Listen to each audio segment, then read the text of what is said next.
Entre chaque installation seraient dessinés des sentiers de nature encadrés par de belles allées d'arbres et une végétation luxuriante diversifiée. Les sentiers proposeraient une combinaison de divers matériaux réglementaires pour les personnes à mobilité réduite. Ainsi, toutes les zones du parc seraient accessibles et sécuritaires, peu importe l'âge ou la situation.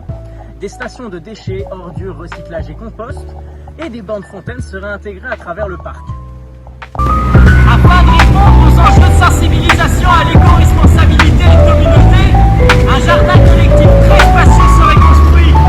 Des ateliers de sensibilisation aux bonnes méthodes et pratiques de jardinerie seraient réalisés.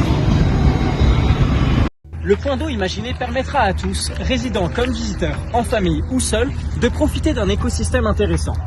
En effet, ce petit lac à l'allure artistique accueillera diverses espèces fauniques et végétales. Un sentier principal agrémenté de bancs et de tables à pique-nique desservira le périmètre du lac. Ainsi, tous les usagers pourront profiter d'un environnement naturel apaisant et attrayant, de même qu'un plan d'eau, tout en découvrant des espèces locales. Une mesure potentielle, dépendamment du budget, serait de le concevoir comme s'il était un bassin de rétention. Ceci permettrait de récupérer les eaux non absorbées par le sol, comme l'eau de pluie, tout en protégeant l'environnement. Éco-responsabilité! Un point important aussi des espaces verts, ce serait d'optimiser l'albédo du quartier Exxon-du-Puy en minimisant les îlots de chaleur. Comment nous allons faire ça? C'est en implantant un massif arbustif très riche en biodiversité végétale, ainsi que des plantations pour réduire le plus possible la température ambiante du quartier. En considération des familles de Exxon-du-Puy, 3 aires de jeux distinctes pour enfants seront aménagées en périphérie du Bordeaux. Il y aura notamment des balançoires, des parcours à obstacles, des structures d'escalade et des terrains de pétanque.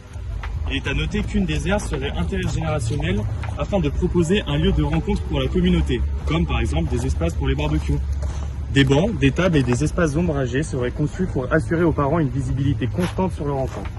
Visiteurs du quartier, parents et enfants pourront donc se divertir, s'amuser et s'épanouir dans un environnement stimulant, sécuritaire et favorisant le développement cognitif. Besoin des sportifs, 2 terrains de soccer adaptables, bordés de pistes d'athlétisme et de cyclisme seraient aménagés. Ces installations feraient de Exxon-du-Puy un pôle d'attraction pour ses infrastructures au nord. Des estrades permettraient aux familles de venir assister les joueurs. Il est à noter que des patinoires pourront être installées en hiver. D'un point de vue financier, il s'agit d'une proposition intéressante. En effet, ces espaces pourront accueillir divers événements moyennant un certain prix, tout en favorisant les commerces locaux.